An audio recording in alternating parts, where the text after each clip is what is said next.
শুরুতে ছিলেন, শেষে ছিলেন না, কোনো আফসোস? না না, ঠিক আছে আলহামদুলিল্লাহ।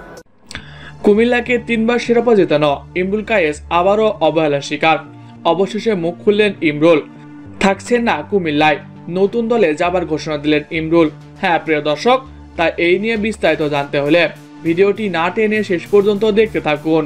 আর আপনি যদি আমাদের চ্যানেলে নতুন হয়ে থাকেন তাহলে এক্ষুনি সাবস্ক্রাইব করে রাখুন। আর ইতিমধ্যে সাবস্ক্রাইব করে থাকলে আপনাকে অসংখ্য ধন্যবাদ।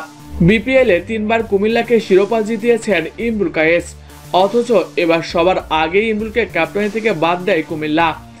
এমনকি প্রথম 3 ম্যাচে 3টি 50 হাঁকানো ইমরুলকে কোনো এক অজানা কারণে দল থেকে বাদ দিয়ে দেয় তারা, এবং বিপিএল ফাইনালেও ইমরুলকে দলে দেখা যায়নি।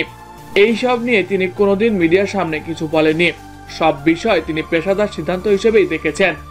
অবহেলা অযত্নে যার ক্যারিয়ার শেষের পথে, তার অবশ্যই এসব বলারই কথা।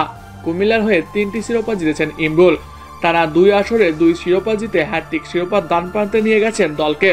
যদিও তার কাছ থেকে নেতৃত্ব কেড়ে নেয় কুমিল্লা, এটা দেখেই অবাক হয়েছিল অনেকেই। এমনকি নতুন অধিনায়ক হিসেবে লিটন দাসের নাম প্রকাশে সবাই হতবাক হয়ে যায়। তখনই ইমরুল কায়েস জানায় এসব সিদ্ধান্ত পেশাদারভাবে নিয়েছেন তিনি বলেন এটা ফ্র্যাঞ্চাইজি সিদ্ধান্ত, আমার কিছু করার নেই। টুর্নামেন্ট শেষেও তিনি একই কথা বলেন, তিনি বলেন এটা পেশাদার ক্রিকেট, এখানে আবেগের কোনো দাম নেই। আমি সবসময় কুমিল্লাকে সাপোর্ট করেছি, সেই জন্যই হয়তো 3টি শিরোপা জিততে পেরেছি। সেই হিসাবে আমাকে একটা রেসপেক্ট করা উচিত ছিল, কুমিল্লা তা করেনি। এখানে আমার কিছু করার নেই, তারা যদি আমাকে রেসপেক্ট না করে, না করলো, তবে আগামী আসরে আমাকে হয়তো আর কুমিল্লার হয়ে দেখতে পারবেন না।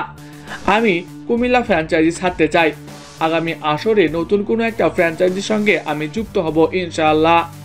তো প্রিয় দর্শক, জাতীয় দলের পরে এবার বিপিএলেও অবহেলার শিকার ইমরুল কায়েস, এটা দেখে আপনার কেমন লাগছে কমেন্ট করে জানিয়ে দিন।